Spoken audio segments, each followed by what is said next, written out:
Hello student, देखिए बात कर रहे थे ट्वेल्थ फिजिक्स से। सेकंड चैप्टर का लैंड करने के बाद थर्ड चैप्टर की स्टार्टिंग है और चैप्टर का जो नेम है विद्युत धारा है, करंट इलेक्ट्रिसिटी। अब इसमें क्या है, देखिए कि सबसे पहले जो नाम है चैप्टर का उसी के बारे में डेफिनेशन भी है, विद्युत धारा के बारे में। ठीक है, तो इससे पहले देखिए आप पढ़ चुके हैं विद्युत धारा, हाई स्कूल से भी पढ़ चुके हैं आप।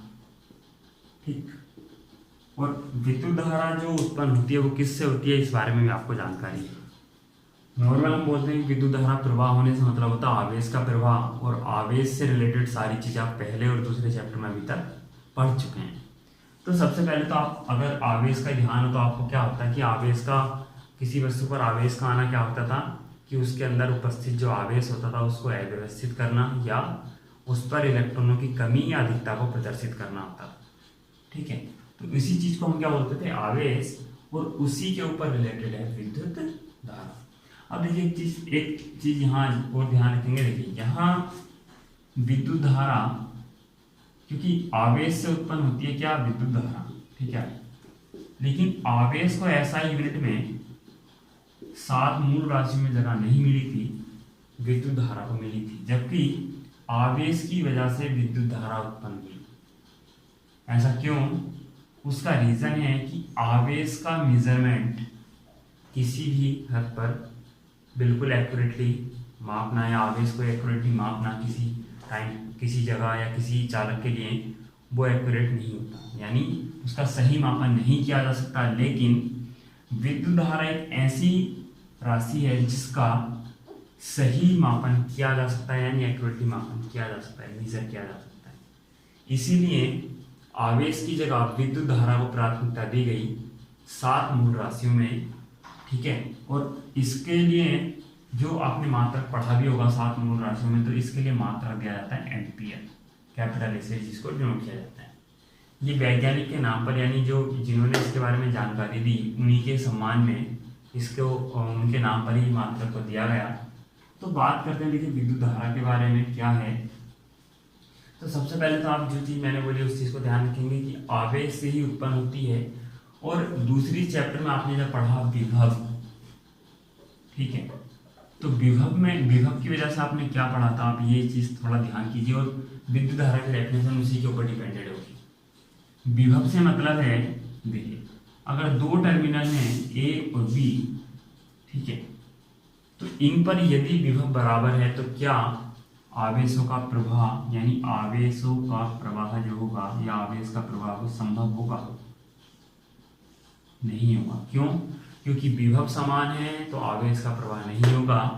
आवेश के प्रवाह के लिए उत्तरदायी होता है विभवांतर, यानी डेल्टा वी, पोटेंशियल डिफरेंट।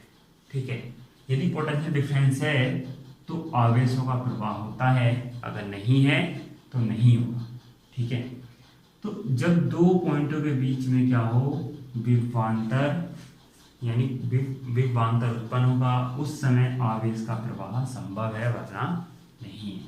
यानी सबसे पहला मतलब क्या निकल के आया इससे कि विद्युत धारा के प्रवाह के लिए कौन उत्तरदायी है, साथ में आवेशों के प्रवाह के लिए कौन उत्तरदायी है, विभवांतर उत्तरदायी है। और आवेशों के प्रवाह को ही हम क्या बोलते हैं, विद्युत धारा का प्रवाहित होना। ठीक है, तो अब बात करते हैं, यदि हम नहीं इससे रिलेटेड एक चीज और कि अगर कोई चालक है, ठीक है, तो इस चालक में आप जानते हैं असंख्य कण होते हैं। ठीक है, या आप कह सकते हैं चार्ज पार्टिकल कह सकते हैं। तो इनका जो गति करने का सिस्टम है वो अनियमित रूप से होता है। जैसे आपने 11वीं में गैसों के लिए पढ़ा था कि जो कण होते हैं अंदर वो अनियमित रूप से अनिश्चित दिशाओं में गति करते रहते हैं। वही यहाँ है कि ये क्या होता है यहाँ कि जो कण होते हैं वो किसी भी दिशा में गति करते रहते हैं। जरूरी नहीं है कि वो एक ही दिशा में गति करते हैं, अनिश्चित दिशाओं में गति करते हैं। लेकिन पर्टिकुलर किसी जगह पर अगर वेक्टर सम एल्जेब्रिक सम किया जाए तो वैल्यू इस टाइम पे जो होगी वो 0 होगी। ठीक है, इसकी ये एक प्रॉपर्टी है इस चीज की कि यदि किसी कुछ मैटर का कुछ भाग लेकर उसमें अगर यदि वेलोसिटी निकाली जाए तो तो उस टाइम जो वेलोसिटी का सम निकाला जाएगा अकॉर्डिंग टू डायरेक्शन, तो वो क्या निकल के आता है, 0 निकल के आता है। ठीक है, क्योंकि लगभग लगभग ऐसा होता है कि सभी दिशाओं के विपरीत दिशाओं में कण गति करते हैं। ठीक है, तो इस वजह से यहाँ ऐसे उसमें क्या होता है, 0। लेकिन यदि इसको हम हटा दें, इस कंडीशन की बात ना करें, और मैं कहूँ इस चालक के दोनों सिरों के बीच A और B के बीच पोटेंशियल डिफरेंस V लगा दिया जाए, तो ये सारे के सारे कण एक निश्चित दिशा में गति करने लगते हैं, और इसी प्रॉपर्टी की वजह से हम किसी चालक में विद्युत धारा का प्रवाह कर सकते हैं। ठीक है, यानी लेकिन जरूरत अब भी किस चीज की पड़ रही है, आवश्यकता किसकी पड़ रही है, अभी डेल्टा V की है। जब तक आप विभवांतर आरोपित नहीं करेंगे टर्मिनल के मध्य यानी सिरों के मध्य चालक के, तब तक विद्युत धारा या आवेश का प्रवाह संभव नहीं है। ठीक है, तो ये तो एक नॉर्मल जानकारी थी। अब डेफिनेशन क्या है, यदि आवेशों का प्रवाह,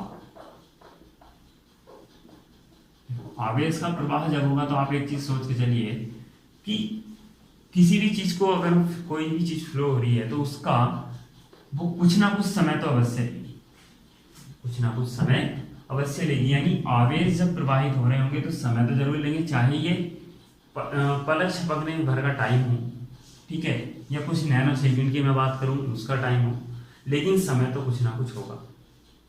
तो इसी चीज के साथ जब हम बात करते हैं तो हम कहते हैं जो आवेश प्रवाह की दर है, जो आवेश प्रवाह की दर है, आवेश प्रवाह की दर, और इसका एक सीधा सा सेंस ये है Q/T, या एकांक समय में प्रवाहित होने वाला आवेश, एकांक समय में प्रवाहित होने वाला आवेश।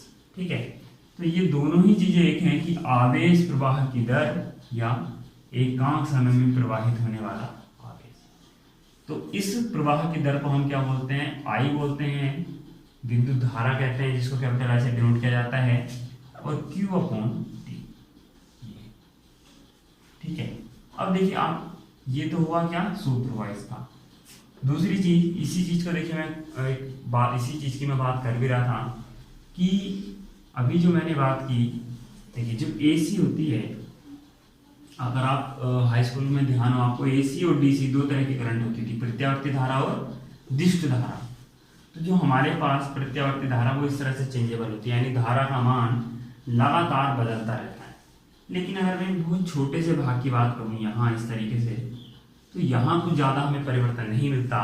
तो जिसको हम ऐसे, जो हम इस चीज़ को बोलते हैं कि तात्क्षणिक धारा, किसी भी क्षण पर धारा का मान, तो ऐसे समय पर इस तरीके से आप इसको नहीं निकाल सकते।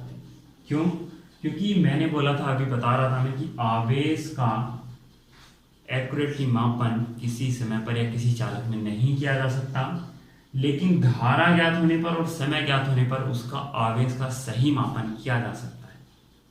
ठीक है, तो इसके लिए क्या है कि देखिए आवेश, अब यहाँ इसी वजह से क्या हुआ था कि आवेश को 7 मूल राशि में जगह नहीं मिली थी, तो हम निकालते भले ही इस चीज से मान भी आवेश भी निकालते हैं, धारा भी निकालते हैं आगे न्यूमेरिकल्स प्रॉब्लम में, लेकिन जो पर्टिकुलर फॉर्मूला होता है इसका, जो हमें रियल यूज करना चाहिए, जो जब कभी किसी क्षण की बात की जाए, तो उसके लिए जो जैसे आपने तात्क्षणिक धारा, तात्क्षणिक वेग वगैरह पढ़े थे या तात्कालिक वेग पढ़े थे, उसी तरीके से होता है कि आप अगर तात्क्षणिक धारा की बात करें I, ठीक है, इंस्टेंटेनियस वाली धारा का, तो इसमें क्या होता है, limit delta T tends to 0, यानी समय क्या हो, वो छोटा हो, तो उस टाइम डेल्टा Q/डेल्टा T के जरिए इसको निकाला जाता है।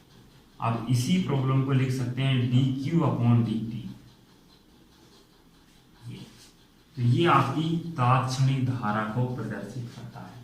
ठीक है, तो आप विद्युत धारा क्या थी, आवेशों का प्रवाह, यानी आवेश के प्रवाह की दर जो होती है किसी चालक में, वो क्या कहलाती है, विद्युत धारा कहलाती है। किस चीज से प्रदर्शित किया जाता है, कैपिटल I से प्रदर्शित किया जाता है। ठीक है, क्या मात्रक होता है, मात्रक एम्पियर होता है, ये मैं पहले कह चुका हूँ। वैज्ञानिक के नाम, वैज्ञानिक जो जिन्होंने इसके बारे में जानकारी दी, उनके सम्मान में इसका मात्रक उन्हीं के नाम पर रखा गया। ठीक है, अब दूसरा मात्रक इसका और भी निकाल सकते हैं, Q का मात्रक कूलाम है और समय का मात्रक सेकंड है, तो कूलाम पर सेकंड भी इसका मात्रक आप कह सकते हैं। ठीक है, और ये 1 कूलाम पर सेकंड ही 1 एम्पियर होता है। 1 कूलम्ब पर सेकेंड ही 1 एम्पियर होता है। इसके लिए देखिए 1 एम्पियर की परिभाषा की बात हम करेंगे आगे, क्योंकि मैं अभी देखिए ये तीसरी बार में ये बात दोहरा रहा हूँ कि आवेश का सही मापन ना होना 1 एम्पियर की सही परिभाषा ना होना। तो 1 एम्पियर की जो हमारे पास एक्यूरेट की परिभाषा आएगी वो आगे नेक्स्ट टॉपिक में आएगी। लिखने के लिए छोटी क्लासेस की बुक में लिखा होता है कि 1 सेकंड में प्रवाहित आवेश यदि 1 कूलम्ब देखिए यहाँ यदि मैं लिख दूँ I बराबर Q/T और मैं T की जगह रख दूँ 1 सेकंड और आवेश की जगह रख दूँ 1 कूलम्ब, तो वैल्यू भी 1 कूलम्ब पर सेकंड निकल के आएगी और इसी को हम बोल रहे हैं 1 एम्पियर। क्या कि 1 सेकंड में प्रवाहित होने वाला आवेश की मात्रा यदि 1 कूलम्ब हो, किसी चालक में 1 सेकंड में यदि प्रवाहित होने वाले आवेश की मात्रा कितनी हो 1 कूलम्ब, तो जो धारा होती है वो 1 एम्पियर होती है।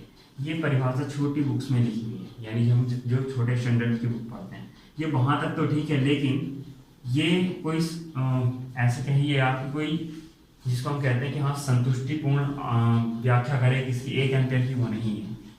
ठीक है, तो ये केवल एक छोटे स्टैंडर्ड के लिए काफ़ी है। बाकी आप जब अपने 12th स्टैंडर्ड में पढ़ेंगे तो वो नेक्स्ट टॉपिक में आ जाएगी 1 एम्पियर की परिभाषा क्या है। जैसे आपने 7 मूल राशि जब 7 मूल मात्रकों के परिभाषा पढ़ी होंगी 11th में, तब आपने इसके 1 एम्पियर की परिभाषा पढ़ी होगी। ठीक है, तो उस टाइम की ये बात है। और जो आपकी तात्क्षणिक धारा है, तात्क्षणिक धारा किस तरीके से निकालेंगे, रहा क्या देखिए इसका मात्रक। ठीक है, सॉरी मात्रक के बारे में जो हम वेक्टर और स्केलर क्वांटिटी की बात करते हैं, तो विद्युत धारा कैसी राशि है इसके बारे में बात करते हैं। तो विद्युत धारा जो राशि है वो किस तरह की है आप बताइए, सदिश है या अदिश है। तो नॉर्मल सी चीजें देखिए, सदिश का मतलब होता है दिशा। यदि किसी क्षण दिशा परिवर्तित कर देने पर उसके परिमाण पर इफेक्ट पड़ता है तो वो क्या होती है, सदिश।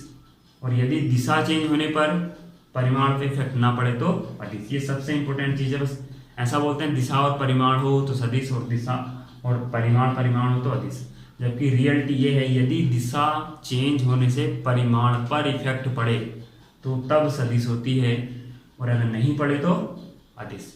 जैसे देखिए अब दिशा परिवर्तित होने का मतलब आप ये समझ के चलिए, यहाँ कोई स्विच वगैरह लगा है, यहाँ से स्विच लगाने के बाद आपने कोई भी उपकरण, ये वायर थी यहाँ से इधर चली गई, ठीक है, फिर कहीं और इस तरह से कहीं भी टर्न होके यहाँ आके इसका यूज हो रहा है, चाहे बल्ब वगैरह के रूप में हो चाहे किसी भी इंस्ट्रूमेंट के रूप में हो।